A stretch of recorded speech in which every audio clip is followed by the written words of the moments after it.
much. I understand my time is complete, and I'd be happy to address questions when we pick up after the question period. Thank you very much. So the honourable member for Central Nova will have 5 minutes remaining for his remarks, his speech in other words, and also another 5 minutes for questions and comments when the House next resumes debate on the question. Now we'll go to statements by members. Déclaration de député, the honourable member for Fredericton. The patriarch of his family, and many would say to the communities of Burton and Oromocto, Tommy Gilbert passed away on December 22nd at the age of 90. A generous spirit who adored nature and the nature of political debate, Tommy was an active community organizer with strong ties to the region. This led to his election to the New Brunswick legislature in 1987. A devout member of his church, Tommy organized fundraising efforts to help build and renovate a church hall. A steadfast supporter of Canada's military, Tommy was recognized as an honorary member of the 403 Helicopter Squadron at Base Gagetown. He will be remembered for his unwavering dedication to his community. We extend our thoughts to his wife Betty, sister Lucy, and his 13 children, Catherine, George, Tim, Greg, Malcolm, Eleanor, Gerard, Tony, Mary, Patricia, Charles, Anne, Susan, their families, and many grandchildren and great-grandchildren. Thank you, Mr. Speaker. The honourable member for Montmagny-Lillet, Kamouraska, Rivière-du-Loup. Mr. Speaker, on the heels of my successful touristic tour in 2016, from February 27th to March 31st, I'll be doing a grand tour of companies in my riding. I'll be visiting entrepreneurs who are looking for workers. I'll be putting myself in the shoes of a worker who wants to fill one of the 1,500 vacant positions currently in my riding. I'm going to look for solutions to better match up workers with available jobs in the Lower St. Lawrence and Chaudière-Appalaches in order to try to slow the population decline, unfortunately noted in these regions over recent years. The tour will also be published on social media with videos of my visits and interviews with enthusiastic business people and information for job seekers. On this Valentine's Day, and out of love for my part of the country, I'd encourage all Canadians looking for work to come to my magnificent region. Thank you. On Valentine's Day, I rise to commemorate the lives of two inspirational people in my riding who loved their community and their community loved them back. Larry Costello was a powerful advocate for fellow veterans and the profound importance of honoring them in our country. Remembrance Day won't be the same without him. Larry inspired many in his 92 years who will honor him by continuing his work. In Tecumseh, our baseball tradition has instilled great civic pride, and for that we owe so much to Don Fields. Don began as a coach, then team manager, club president, and groundskeeper at Lacoste Park, a stunning showcase that reflects his devotion of over 30 years to building Tecumseh Baseball Club. Rest in peace, number 22. We carry them in our hearts and celebrate lives such as theirs, who enrich our communities and our own lives. The honourable member for Gatineau. Thank you, Mr. Speaker. Good news. Last week, the Minister of Public Services and Procurement restored the Translation Bureau to its former grandeur. Ms. Emmanuelle Tremblay, the president of CAPE, said that the minister had essentially met the union's expectations. A hiring process is currently underway for a new CEO, and that person's priorities will have to be quality, renewal, and the next generation. In order to ensure quality, the Bureau will also be hiring a Chief Quality Officer. And with a view to the next generation, the Bureau will be hiring 50 co-op students a year. Mr. Speaker, this is excellent news for official languages in the public service and for Canada. For Cambridge. Mr. Speaker, it's my pleasure to rise and bring congratulations and highlight the excellent ongoing work in the fight against cancer. The Terry Fox Research Institute, along with Princess Margaret Cancer Centre and the BC Cancer Agency, are starting a pilot project to combine the work of investigators and clinicians. This joint project and framework will provide invaluable insight into how to fight cancer. This collaboration invests $12 million in 4 projects: a framework for genomic profiling, of cancer patients, optimizing T-cell immunotherapy for ovarian cancer, molecular imaging to improve managing prostate cancer, and building the infrastructure for clinical and genomic data sharing. As we work towards a cure, I want to applaud and thank the leadership and collaboration of the Terry Fox Research Institute, Princess Margaret Cancer Centre, and the Centre and BC Cancer Agency. Thank you and well done. Hear, hear. The honourable member for Oshawa. Mr. Speaker, every city has citizens who are so dedicated to their community that their very name becomes synonymous with that community. In Oshawa, Nancy Diamond was one of those people. If you've ever been to an event in Oshawa, chances are Nancy was there. With her signature smile and quick wit, she was always there to see our city and its residents succeed. The loss of Nancy at City Hall will be felt throughout our community. Nancy did it all, Mr. Speaker, as a wife, as an active parent at her daughter's school, and as a supportive grandparent of 2 grandsons. First elected to council in 1988, Nancy dedicated the next 3 decades of her life to the betterment of Oshawa. Working as a councillor, mayor, and community volunteer, Nancy was always looking for ways to make Oshawa a better place. She will be fondly remembered as one of the most compassionate, dedicated, and inclusive leaders in Oshawa's history. Her efforts to bring a university to Oshawa helped propel our city forward. On behalf of everyone in Oshawa, I extend my heartfelt condolences. Our entire community joins together in mourning the loss of Nancy.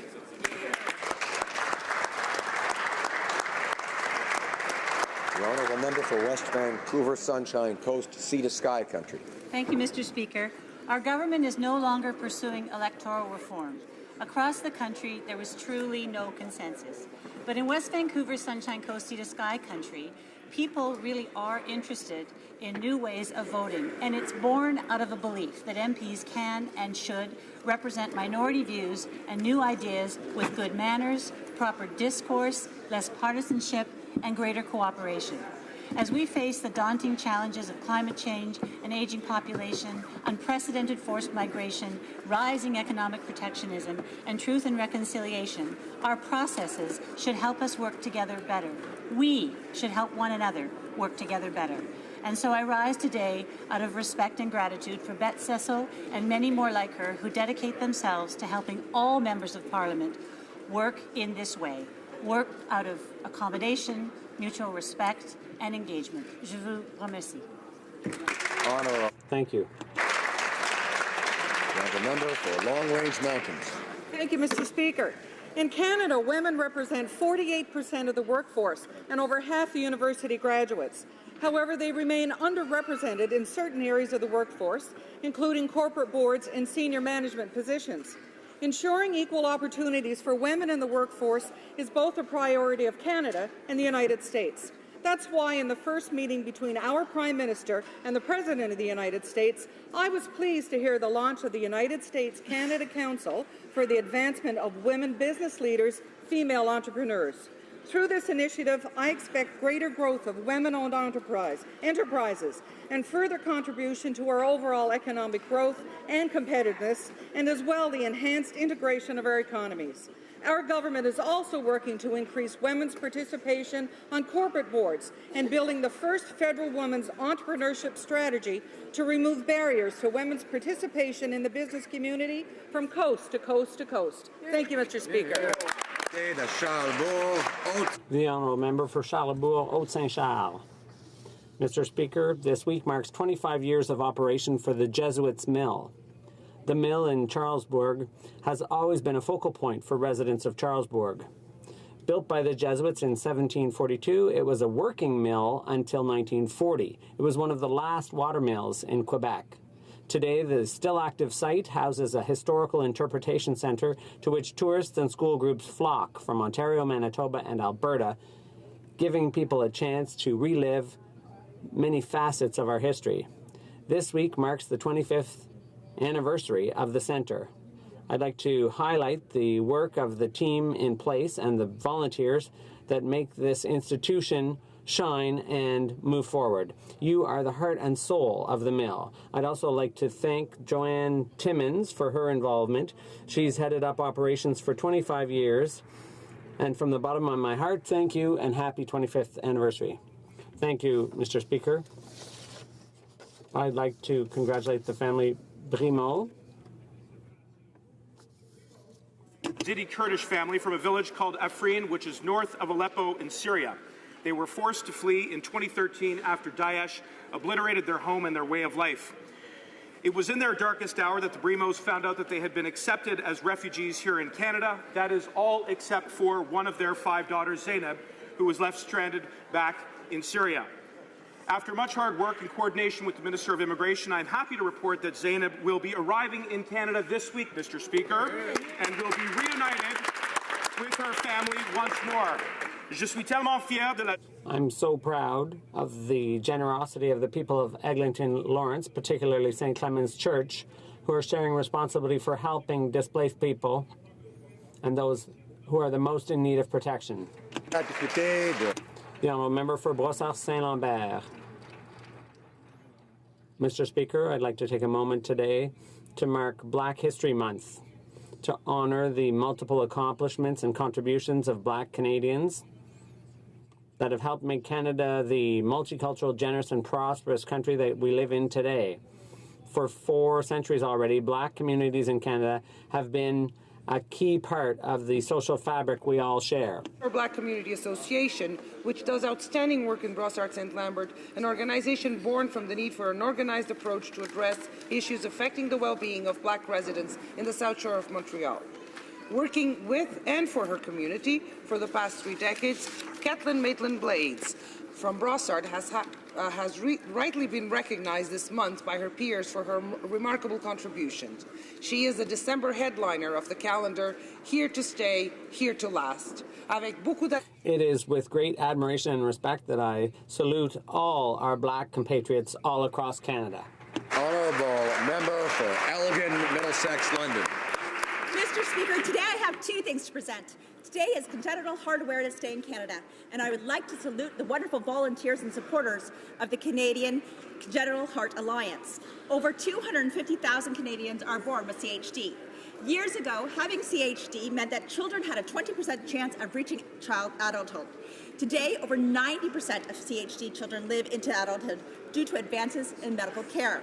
I am proud to rise to highlight the Canadian Congenital Heart Alliance, supporting all Canadians with CHD. But drum roll. The 2nd annual World Tubing Championships return to St. Thomas. Over 60 teams will be barreling down a custom-built tubing hill. All the funds raised will support the purchase of a CT scanner for the St. Thomas Elgin General Hospital. Music, entertainment, local foods and beverages, fireworks, and custom costumes makes this event one of a kind. Come to St. Thomas and see for yourself February 18th and 19th, the World Championships of Tubing. The honourable member for Mississauga, East Cooksville. Mr. Speaker, this past Sunday, I had the pleasure of attending a special event for a special lady and a great friend. Today, I rise to celebrate the 96th birthday of the City of Mississauga's longest-serving mayor, Hazel Hurricane McCallion. Through her energy and spirit, she helped transform Mississauga into the 6th largest city in Canada. Today's special for another reason. On December 8, 2016, the Ontario Legislature gave a unanimous consent declaring February 14th now and forever to be Hazel McCallion Day in the province of Ontario. From the ticker tape to Twitter and a YouTube sensation, a member of the Order of Canada, a pioneer for women, she's a model of our resilient Canadian spirit. Happy birthday, Hazel. Enjoy your special day, and a happy Valentine's Day to all. Thank you.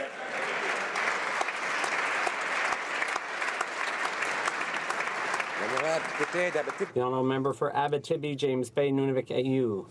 Children are not born prejudiced. Children are born with curiosity, excitement, energy, and possibility. They are born to excel and follow their dreams. Today, February 14th, is Have a Heart Day, and I can find inspiration and an example to follow in the thousands of children around the country who have organized and prepared. Have a Heart Day is a child and youth-led event that brings together caring Canadians to help ensure that Indigenous kids have the services they need to grow up safely at home, get a good education, be healthy, and be proud of who they are. These children reject racism inherent in the Canadian society. They have the courage to do what is right and stand up for their beliefs. These children show tremendous love to other children, undeterred by difference and by distance, miigwech awashich. The honourable member for Selkirk, Interlake, Eastman. Mr. Speaker, for months the Defence Minister has known that a small group of Canadian soldiers in the fight against ISIS were having their danger pay taxed, while others on the same deployment were not. The Liberal solution: tax them all. Now, more than 300 Canadian soldiers will be losing up to $9,000 for a 6-month deployment because of the Defence Minister's inability to take action. Let's not forget this is a battle against a genocidal death cult. The risk is real. The $1,800 per month that the Liberals are ripping away from our troops and their families could have been used to pay for the extra costs of childcare, snow removal, or yard maintenance. When Conservative defence ministers face the same problem in Afghanistan, they cut through the bureaucratic red tape to ensure our troops would not be shortchanged. Under the Liberals, our troops feel like they've been kicked in the stomach. Their families feel cheated.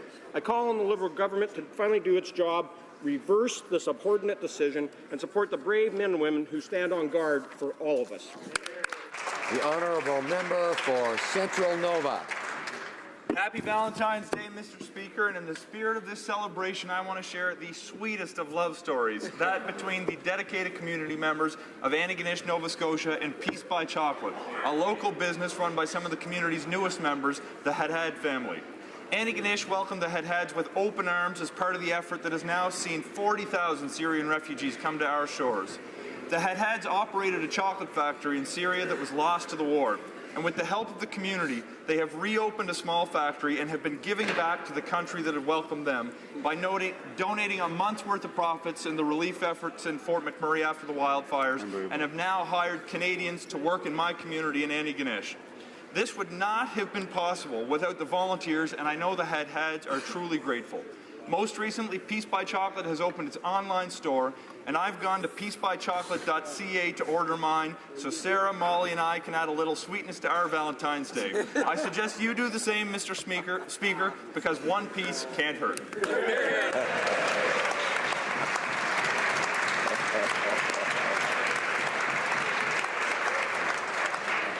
To start on a sweet note, it's so nice. Oral questions, questions orales, the Honourable Leader of the Opposition.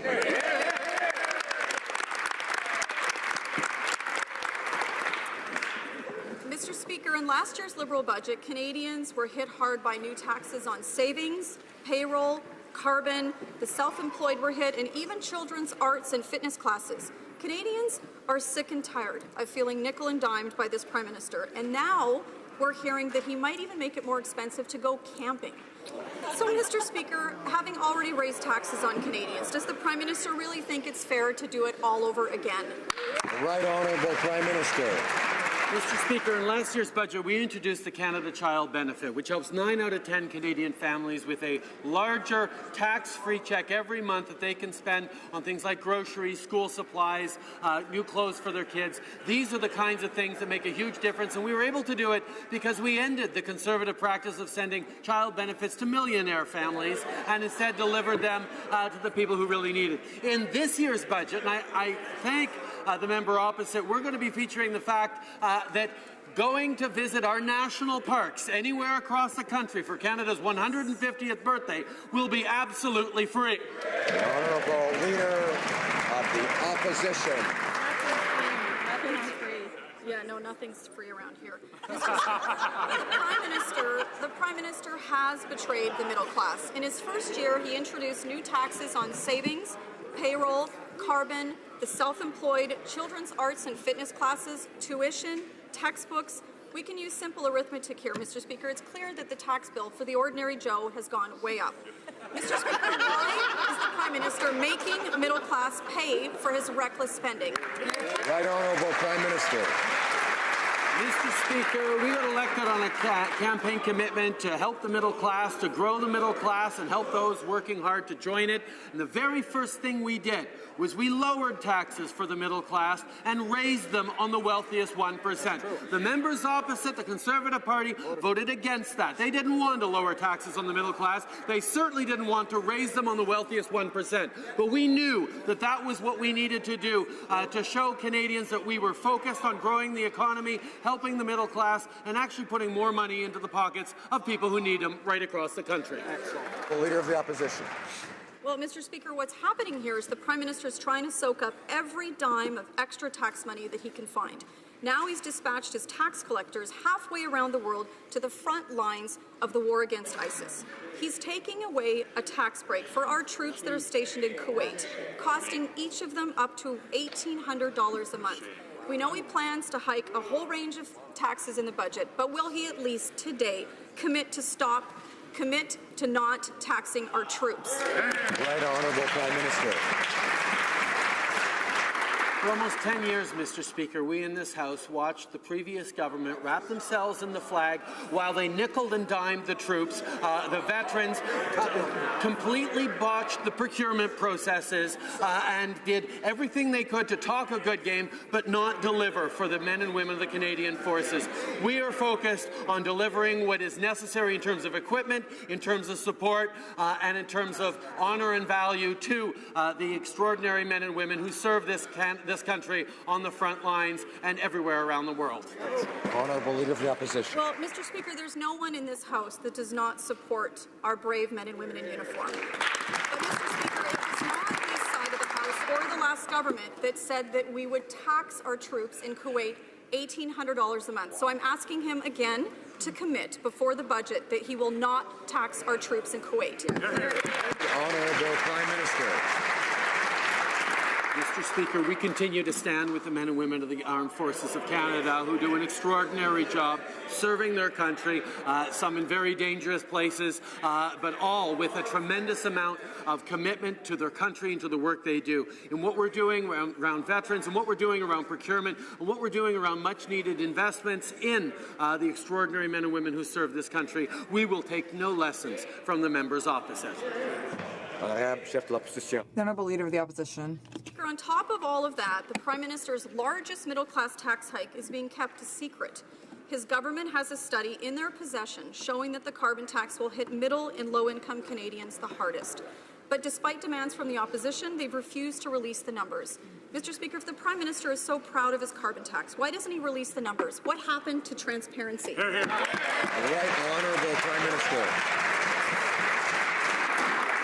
Again, Mr. Speaker, the members opposite are demonstrating that they do not understand that building a strong economy for the future means also protecting the environment. That's how we get good jobs. That's how we create opportunities in the future for young people and for future generations. We have brought forward a carbon pricing framework that will be revenue neutral, which means in every single province in which it's collected, it will be returned to the people who need that support. That's what we have guaranteed, that we will not be doing anything but helping the middle class and supporting them with the kinds of jobs and economic growth that we need in the future. Honourable Member for Vancouver East. Yesterday, the Prime Minister refused to denounce Trump's travel ban, apparently because he was in Washington. Yet no matter where he's been, the Prime Minister has actually never criticized Trump's racist immigration policies, even though they're having a direct impact on Canadians. From Vietnam to Iraq, Canada has a proud history of standing up to the U.S. on issues of principle. So now that he's back safe and sound on Canadian soil, will the Prime Minister summon the courage to denounce Trump's immigration policies? Right Honourable Prime Minister. Unlike some other people in this House, Mr. Speaker, I always say the same thing regardless of where I am. I will say the same thing in Ottawa as I say in Washington.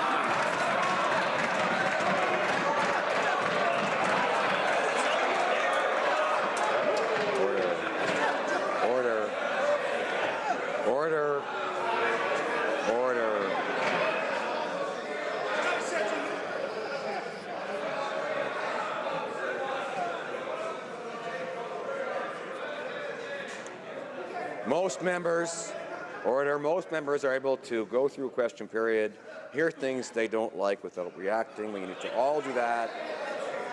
As members know, the standing orders prohibit interruptions. So we need to hear the questions and the answers. Settle down a little bit. The Right Honourable Prime Minister. Thank you, Mr. Speaker.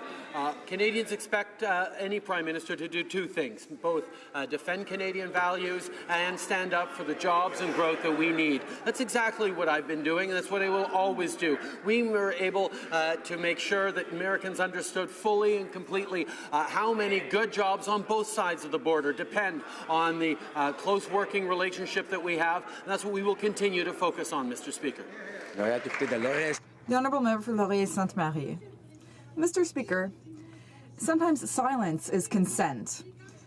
When he was elected, the Prime Minister said that he would stand and defend human rights all over the world. Yesterday, he met with President Trump. Did he take advantage of that opportunity, without sermonizing, to talk to President Trump about Canadians' concerns with his discriminatory and dangerous policies? Did he stand up for those rights, or did he stay seated? The Right Honourable Prime Minister. As Canadians know, there are always times when we disagree with our partners and allies. In this case, with the U.S. But the way that we express that disagreement must always be respectful, clear, and honest. But we also need to keep the focus on what unites us as countries.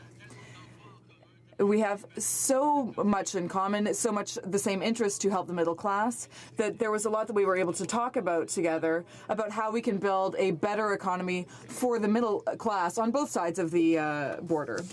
The Honourable Member for Rosemont-la-Petite-Patrie. By scrapping his promise of electoral reform and making a mockery of the thousands of people who believed him, the Prime Minister has made people more cynical. This is something I observed last Friday when I met with university students in Rimouski. These young people are disappointed and mistrustful. They wonder when they will ever be able to trust politicians again. Some of them don't even want to vote in the next election. What a waste. I was raised, Mr. Speaker, to apologize when I didn't keep my word. Will the Prime Minister apologize for having misled voters? The Right Honourable Prime Minister. Mr. Speaker, Canadians expect their government to act responsibly and to do things properly, and that is exactly what we're doing. We will protect our democracy. We will strengthen cybersecurity. We will provide better transparency for fundraising, and we will work to make voting easier by reversing some of the damage created by the Conservatives to our electoral system. We will reform our democracy properly. I think the damage being done right now is by this Prime Minister to the faith that Canadians placed in him in the last election. Canadians expected better from this Prime Minister, yet last week he said the decision to turn his back on his solemn promise to fix our electoral system was, to quote, my decision to make. Well, I hate to break it to him, but it wasn't. That decision was made by the Canadian voters and only by the Canadian voters. When someone breaks a promise, they must first admit it, apologize for breaking faith, and work 10 times harder to regain the trust that's been lost. So will the Prime Minister do the right thing and at the very least apologize to Canadians for having broken his promise on electoral reform, yes or no? The Right Honourable Prime Minister. In the last election, Canadians voted for a change from a government that had been unable to deliver on economic growth for the middle class, had been unable to deliver the kind of vision for this country that Canadians needed. We made commitments to grow the middle class, to work to restore faith in our democracy, and to continue to demonstrate that Canada deserves better. And that's exactly what we're delivering every day, working very, very hard for Canadians. The Lac Saint-Jean. The Honourable Member for Lac Saint-Jean. Order. Mr. Speaker, from 2009 to the last election, we created many new full-time jobs. That was our legacy. We managed to balance the budget, to leave a surplus, and they promised only a small $10 billion deficit. But now we're looking at deficits of $20 or $30 billion. It doesn't make any sense. They're talking about an infrastructure plan, but that is going to leave debt for our grandchildren. So what else is he going to do in an attempt to balance the budget? The Honourable Minister of Finance.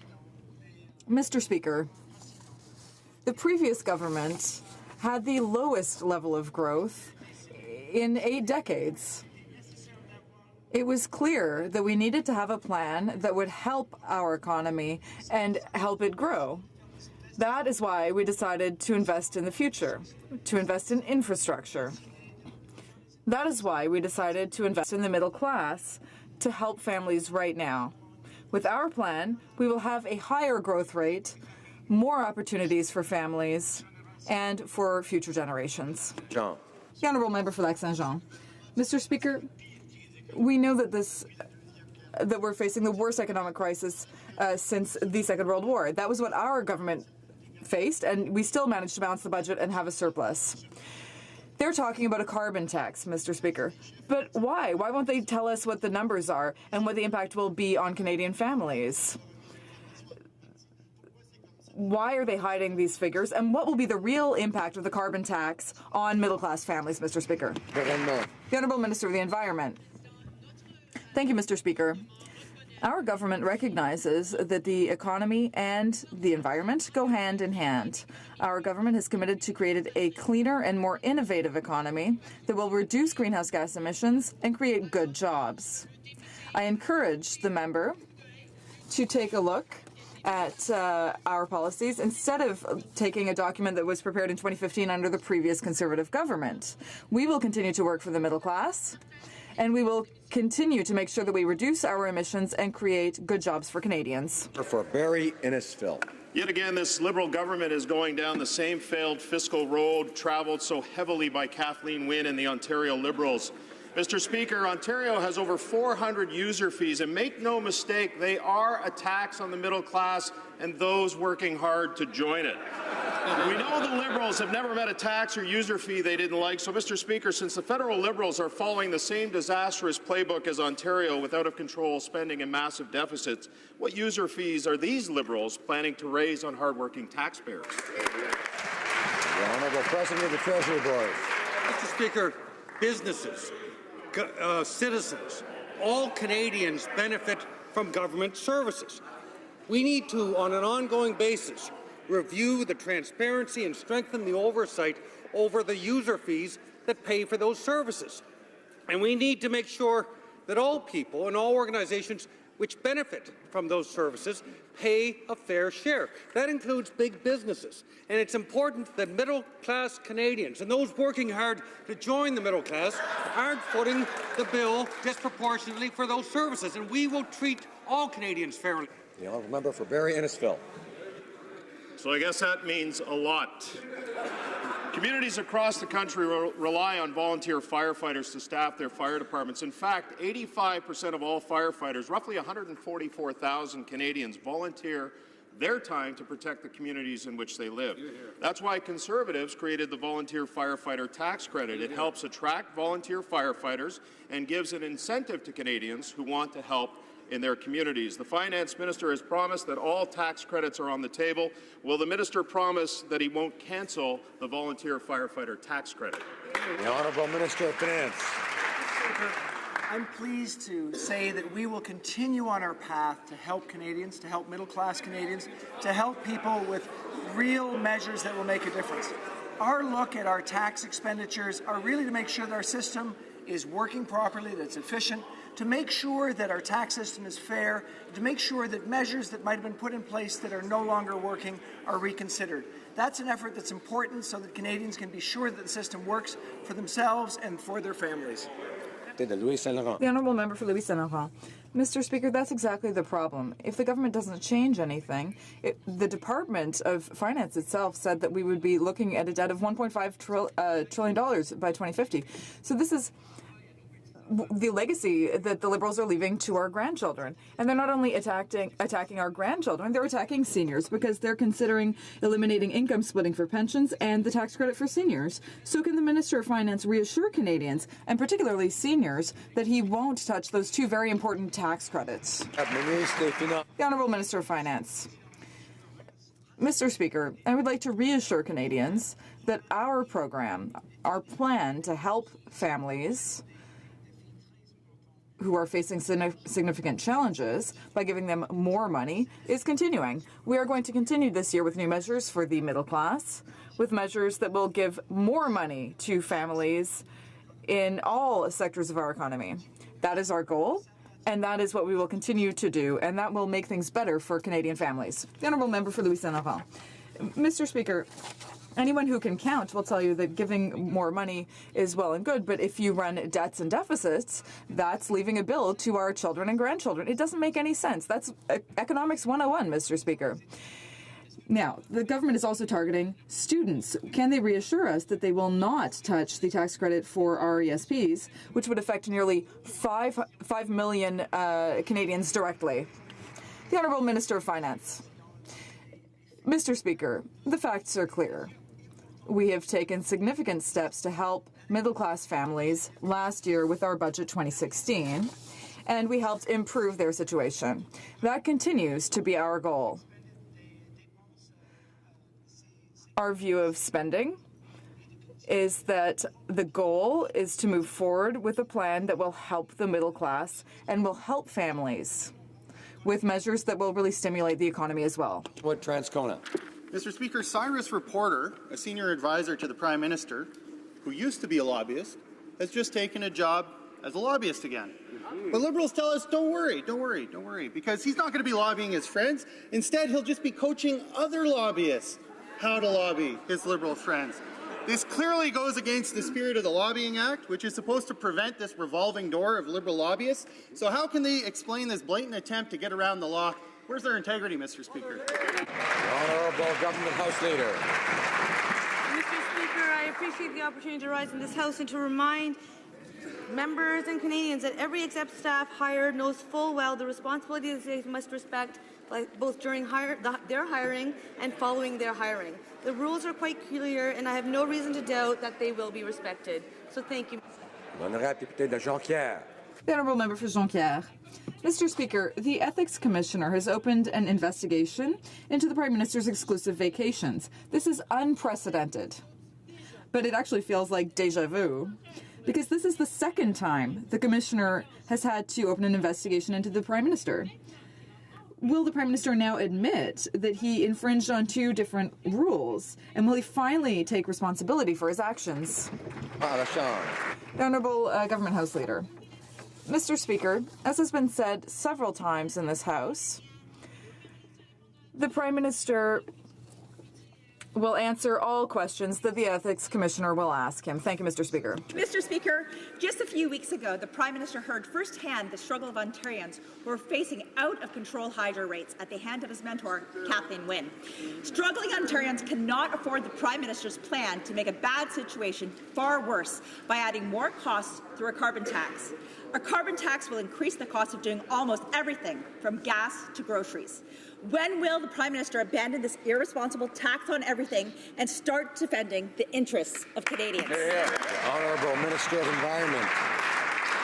Thank you, Mr. Speaker. We will continue defending the interests of Canadians, which is reducing emissions and growing a clean economy. That's exactly what carbon pricing does. And I would like to remind the member that our pricing hasn't come in until it won't come in until 2018, and all revenues will be given back to the provinces. We are committed to growing a clean economy, reducing emissions, and ensuring a more sustainable future for our children. The Honourable Member for Montmagny-Lillec, Kamouraska, Rivière-du-Loup. Mr. Speaker, 2016 census figures show a concerning situation in eastern Quebec. While the country's population increased by 5% in the last 5 years, the population in the lower St. Lawrence actually went down by 1.3%, and in Gaspésie it went down by 4%. Can the Minister of Economic Development commit to ending the disastrous economic policies that are preventing companies from maintaining jobs in the regions? Or would he rather see our young people continue to leave for the city? The Honourable Minister of Economic Development. Mr. Speaker, our government is continuing to work to develop the economy of Quebec and to create high-quality jobs there.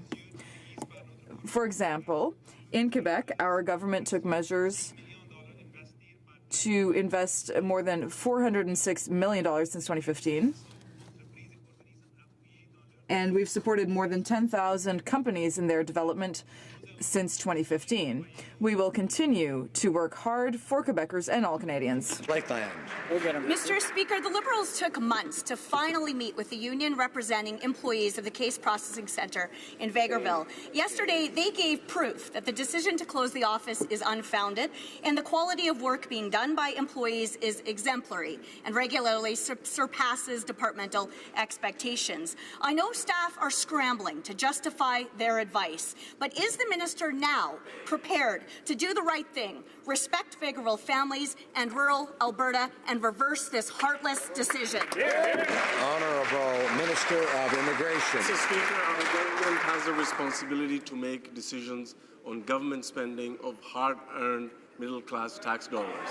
When it comes to the issue of the Case Processing Centre in Vegreville, I'm happy to engage with the community. I met with the mayor, and yesterday I met with the regional representative of PSAC, as well as a community advocate on this issue. My door is always open to the community. The relocation of the Case Processing Centre to Edmonton is 1 hour away. All indeterminate employees will have an opportunity to continue their positions there.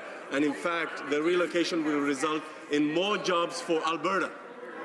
Member for Lakeland. Mr. Speaker, the Minister clearly hasn't been to the community. The union reps presented the Minister and his staff with detailed facts his department won't share with Canadians. For example, Vegreville employees are right this minute working on new overflow cases from other processing centres, like they've done many, many times before. But according to this Minister, staff in Vegreville don't fit the requirements to, quote, process work from across the global departmental network. Will this Minister finally admit that his excuses for closing this office are complete nonsense and unfounded? Honourable Minister of Immigration. Mr. Speaker, we have a responsibility to make decisions on government spending of hard-earned tax dollars. The relocation, we understand, will have an impact on the community and staff, and all indeterminate employees are available to take positions in the new location. The new location will have an expanded case processing centre ability and will actually create more jobs, more middle-class jobs for Alberta. The Honourable Member for Abitibi, Bay James, Nunavik.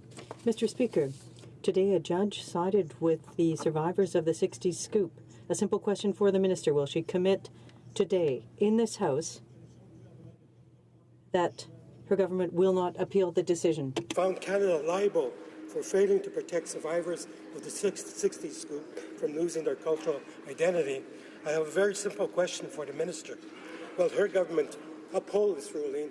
And a simple yes or no would suffice, Mr. Speaker. The Minister of Indigenous and Northern Affairs. Mr. Speaker, I want to be perfectly clear. We will not be appealing this judgment. We want to get to the table as quickly as possible and be able to put in place the remedies necessary around language and culture and all that these people lost during this dreadful chapter in our history. Member for Nanaimo Ladysmith. For almost 30 years, families across Canada have been marching on Valentine's Day with Sisters in Spirit to honour the memory of murdered and missing Indigenous women and girls. We're glad the National Inquiry was announced, but the government promised it would act right away to prevent further tragedies. Now, more than 700 recommendations over 2 decades remain waiting for this government to act on. So there's lots that can be done right now. So what will this government do now to prevent no more stolen sisters? Honourable Minister. I thank the member for the question, and I believe that so many of the women marching today do expect results, and they don't expect to wait until the recommendations of a commission. The commission is looking at all of those previous reports, but right now we know we need to act on shelter space and on better housing and on and the reforms of the child welfare system, which were the grievous harm that was done not only for the children that were taken but the moms that were left behind. We will get on with these things right now, and we will not be waiting for the results of the commission. Member for Thunder Bay, Rainy River. Mr. Speaker. Speaker, many residents of my riding of Thunder Bay Rainy River rely on public transit to get to school, work, or doctor's appointments. In the fall, Thunder Bay received more than $6 million for new buses, transit shelters, bus stop signage improvements, and on Friday I was pleased to announce a new handy van bus in Fort Francis. These investments will mean better transit services for the residents of my riding. Could the minister explain how public transit investments are supporting communities like mine by growing the middle class and getting people home faster? Honourable Minister of Infrastructure and Communities. Mr. Speaker, as a former bus driver, I want to convey our thoughts and prayers for the Winnipeg Transit bus operator who was stabbed last night while serving his community and on duty. I want to thank the honourable member for his question and his hard work. On Friday, in partnership with municipalities and the province of Ontario, we announced 79 transit projects in 29 municipalities. From new buses in Milton, Renfrew, Aurelia to new transit shelters in Huntsville. The honourable member for Red Deer Lacombe. Mr. Speaker, apparently the Ethics Commissioner was not satisfied with the defence the Prime Minister attempted to use to clear up the ethical mess of his New Year's trip. As a matter of fact, she confirmed in writing yesterday that she's launching yet another formal investigation. True. Now, the Ethics Commissioner, like all Canadians, isn't buying the Prime Minister's nonsensical talking points, so when will the Prime Minister admit that he broke the rules and finally admit that he's not above the law? Great question. Honourable Government House Leader. Mr. Speaker, I appreciate the opportunity once again to rise in this place and to remind members and to remind Canadians that the Prime Minister has said many times that he will respond to any questions that the Commissioner has. Thank you, Mr. Speaker. Honourable member for Red Deer Lacombe, order. Mr. Speaker, the Prime Minister is going to be busy. You can't throw a snowball around here without hitting a Commissioner investigating this Prime Minister. Hear, hear. He's under 2 ethics investigations as it is right now. We've got the Lobbying Commissioner looking into their friends. We've got the Language Commissioner even looking into things. So the Prime Minister is under all of these investigations. He's got no regard for the ethics laws. He just does, Mr. Speaker, whatever he wants. So Hear, hear. does the Prime Minister really think that he's above the law and the ethics rules don't apply to him? The Honourable Government House Leader. Mr. Speaker, this Prime Minister and this government is committed to working hard for Canadians, and that's why we are taking the steps and actions to ensure that we can respond to the very real challenges that they are facing. To respond to the member's question, I will remind the member and all members in this House and Canadians that the Prime Minister will respond to any questions that the Commissioner has. Thank you, Mr. Speaker. The Honourable Member for Lévis-Lotbinière. Mr. Speaker, after over a year of dubious ethical behaviour, the Prime Minister finally hit the bottom of the barrel. The Conflict of Interest and Ethics Commissioner has determined that the situation warrants opening a formal investigation into his vacation on the Aga Khan's private island, despite the answers provided to the Commissioner by the Prime Minister himself. Now that he's formally under investigation, will the Prime Minister finally admit that he's not above the law? The Honourable Government House Leader. Mr. Speaker, our government is here to work hard for Canadians, to deal with the real challenges they face. As the Prime Minister has said, and as we have said on several occasions, we will be answering all questions that the Commissioner has. Sarnia Lambton. Well, thank the member for her talking points. Mr. Speaker, when I heard the Prime Minister, a Liberal MP, the head of the Liberal Party, and the founder of Canada 2020 took a private helicopter and were hosted by the Aga Khan for a week on a private island, I knew immediately this was against multiple rules. The Ethics Commissioners examined the evidence for over a month, and during this time, the Prime Minister's had the opportunity to alleviate her concerns. So the fact she's proceeding with a formal investigation speaks volumes. Will the Prime Minister just admit he broke his rules and admit there's no defense for his unethical behavior? Honourable Government House Leader. Mr. Speaker, I appreciate the opportunity once again to remind members in this place and to remind Canadians that the Prime Minister will respond to any questions that the Commissioner has. Thank you, Mr. Speaker. The Honourable Member for Essex. Mr. Speaker, on the heels of yesterday's meetings in Washington, in an official release from House Speaker Paul Ryan, the U.S. is warning that it wants improved market access for America's dairy farmers. We all know that means our supply-managed sectors will be on the table. Again, we see the Liberals in backroom conversations that are not being shared with Canadians. thousands of jobs and families depend on Canada standing up for a fair deal. When will the Liberal government start telling Canadians the truth about NAFTA? And what exactly are the Liberals prepared to tweak? Honourable Minister of Foreign Affairs. For the question, Mr. Speaker, our government will continue to stand up for our farmers, producers, and their families. In Washington yesterday, and in the meeting with Speaker Paul Ryan, I strongly defended our dairy sector, as I always do, and as I am proud to do. We will look out for the interests of Canadians and their jobs. We will fiercely defend the national interest, and will stand up for our values while doing so. Honourable Member for South Okanagan West Kootenay. Well, Mr. Speaker, forestry is a major industry in my riding of South Okanagan West Kootenay, and tens of thousands of jobs in British Columbia are dependent on that sector. Now, the last time the sector was hit with American tariffs, the industry was devastated. So, did the Prime Minister stand up for Canadian forestry workers and communities when he met with President Trump? And when will this government develop a Plan B to be ready for new American tariffs? Honourable Minister of Foreign Affairs. Mr. Speaker, let me remind this House that the previous Conservative government allowed the old agreement to expire. Our government is vigorously defending the interests of Canadian softwood workers and producers. In Washington last week with Secretary Tillerson, I defended our producers, and yesterday in Washington, the Prime Minister did that with energy and vigor, and I did too.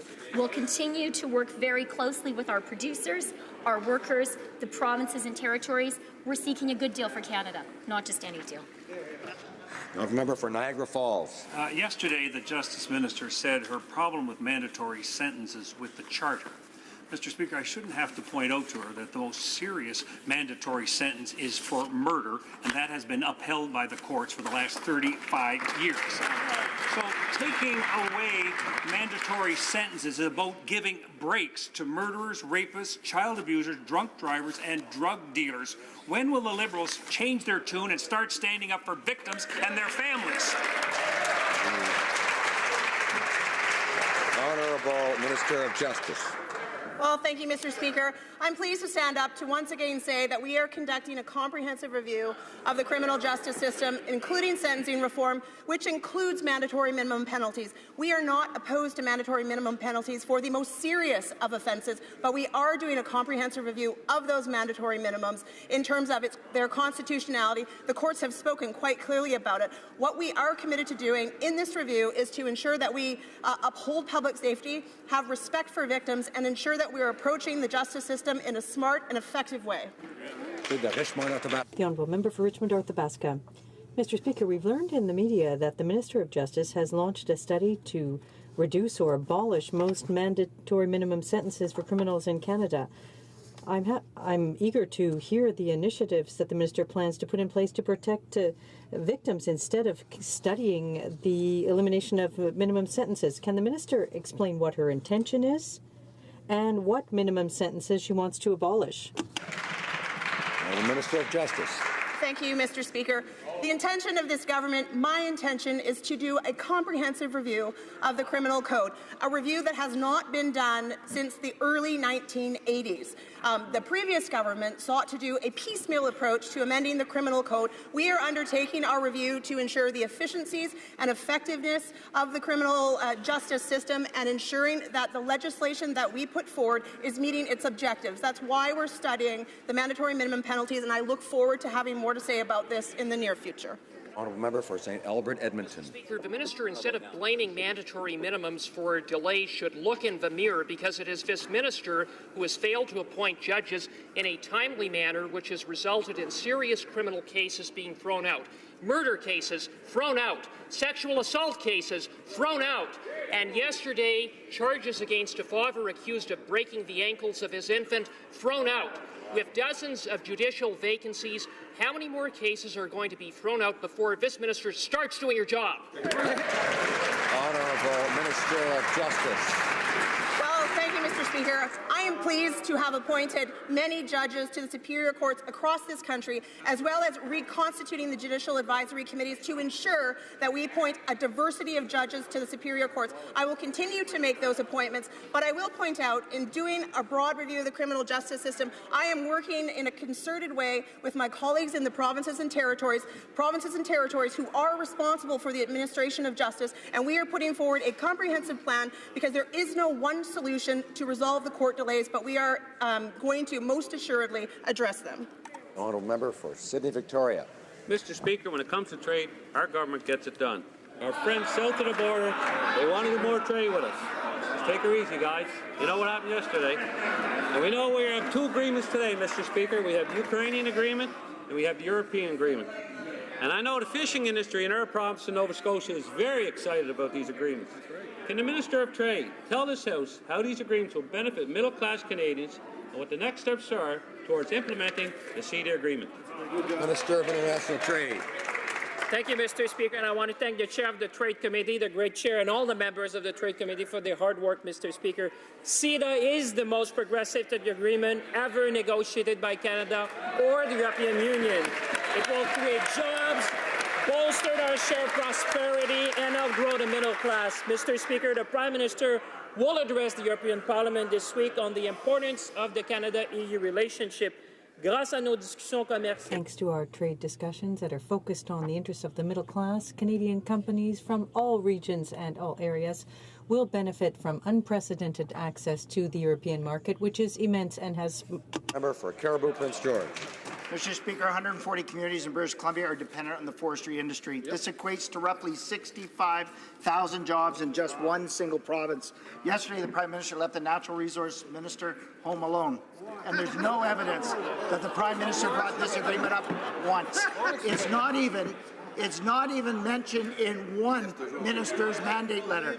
It's clear yet again that the softwood lumber and forestry workers are not a priority for these Liberals. Will the minister make softwood lumber a priority and make sure a deal is in place before a single forestry worker loses their job as a result of his and her inaction? The Minister of Natural Resources. Mr. Speaker, we know that the forestry industry is very important for Canadians from coast to coast to coast. We know that there are fine jobs that are dependent on a healthy industry. We know that the Minister of International Trade, Minister of Foreign Affairs, has worked very hard to get the best possible deal for Canada. And we also know that we are reaching out to our provincial counterparts to make sure that all measures are taken to ensure that the forestry sector in Canada remains vibrant and strong and a source of good jobs for Canadians. Honourable member for Trois-Rivières.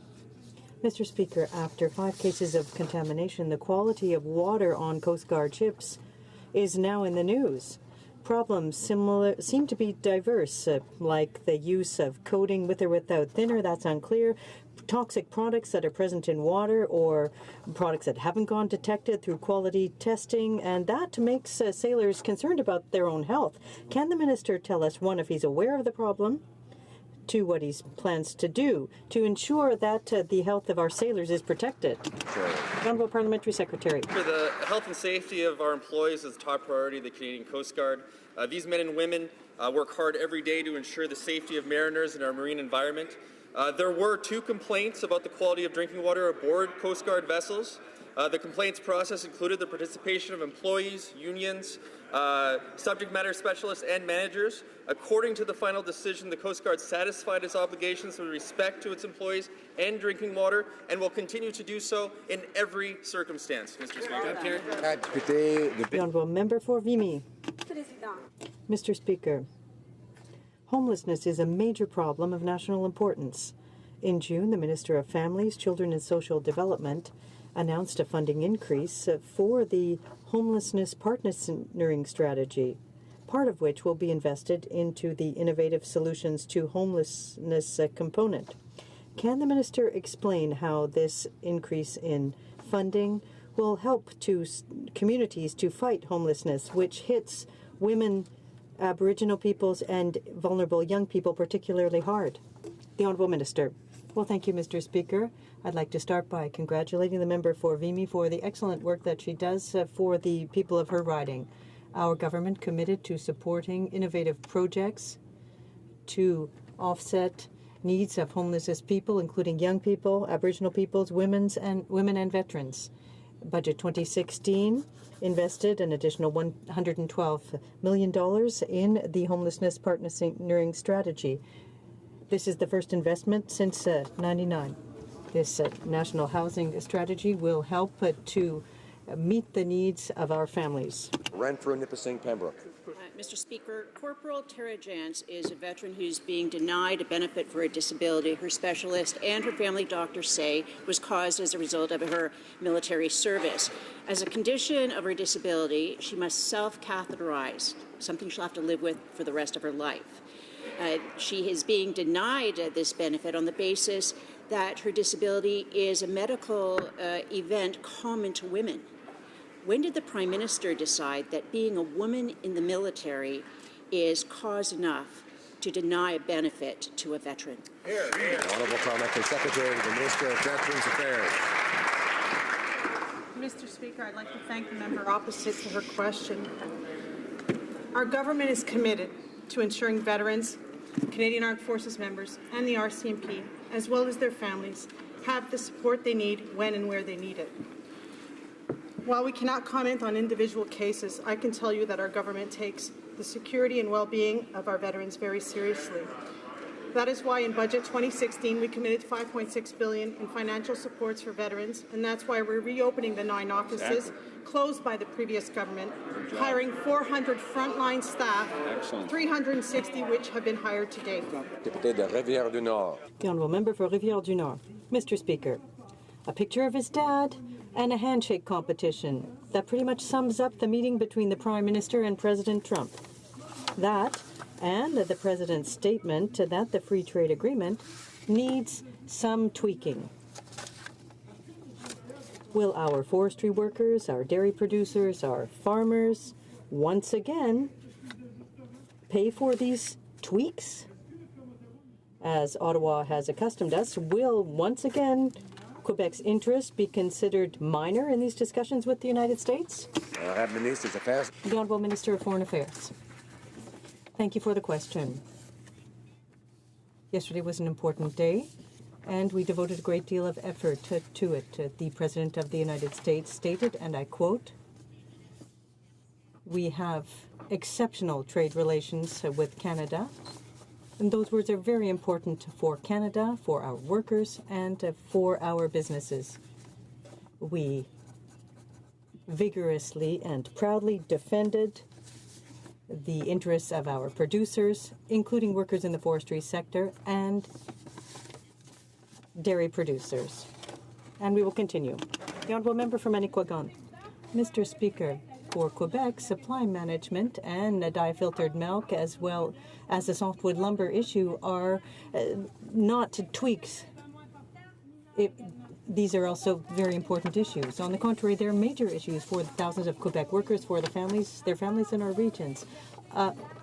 Instead of crocodile tears, if negotiations don't go well, what will the federal government do to ensure that the workers of Quebec in all of our regions are not simply abandoned as part of these tweaks by American negotiators? The Honourable Minister. I thank the Honourable Member for her question. Mr. Speaker, our government will continue to defend our producers, our farmers and their families. We will continue to defend the forestry sector in Canada as well, including Quebec. Yesterday in Washington, we proudly and vigorously defended our farmers, our producers, and our forestry sector. We will continue to do so.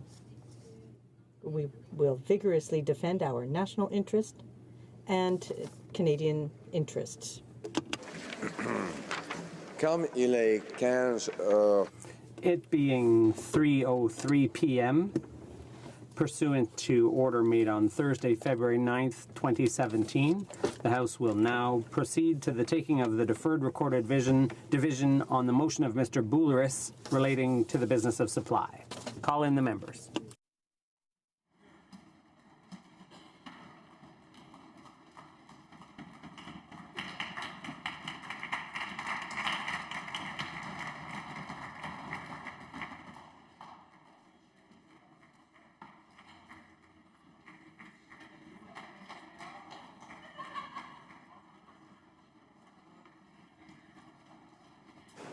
La question. The question is as follows. Mr. Boulouris, seconded by Mr. Cullen, moved that in the opinion of the House, the government misled Canadians on its platform and throne speech commitment that 2015 will be the last federal election conducted under the first-past-the-post voting system, and that the House call on the government to apologize to Canadians for breaking its promise. Dispense? No. And that the House call on the government to apologize to Canadians for breaking its promise. All those in favour of the motion will please rise. Ashton. Ms. Ashton. Ms. Duncan Edmonton Strathcona. Ms. Duncan Edmonton Strathcona. Mr. Christopherson. Mr. Christopherson. Madame Brosseau. Madame Brosseau. Mr. Davies. Mr. Davies. Mr. Cullen. Mr. Cullen. Mr. Massey Windsor West. Mr. Massey Windsor West. Mr. Garrison. Mr. Garrison. Madame Boutin-Sweet. Madame Boutin-Sweet. Ms. Matheson. Ms. Matheson. Monsieur Dubé. Monsieur Dubé. Madame Laverdière. Madame Laverdière. Monsieur Dussault. Monsieur Dussault. Monsieur Boulouris. Monsieur Boulouris. Ms. Kwan. Ms.